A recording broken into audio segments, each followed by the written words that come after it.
FIFA বিশ্বকাপ 2026-এর quarter ফাইনালে আবারও মুখোমুখি ফ্রান্স ও মরক্কো। 4 বছর আগের 2022 বিশ্বকাপের সেমিফাইনালে মরক্কোর স্বপ্ন ভেঙেছিল ফ্রান্স।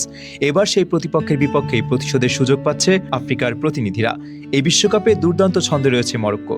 রাউন্ড অফ 16-এ কানাডাকে 3-0 গোলে হারিয়ে আত্মবিশ্বাস নিয়ে কোয়ার্টার ফাইনালে উঠেছে তারা। সংগঠিত রক্ষণ, দ্রুত কাউন্টার অ্যাটাক এবং দলগত ফুটবলই তাদের সবচেয়ে বড় শক্তি। অন্যদিকে ফ্রান্সও রয়েছে দারুণ ফর্মে। প্যারাগুয়েকে হারিয়ে শেষ 8-এ উঠেছে দুইবারের বিশ্ব চ্যাম্পিয়নরা।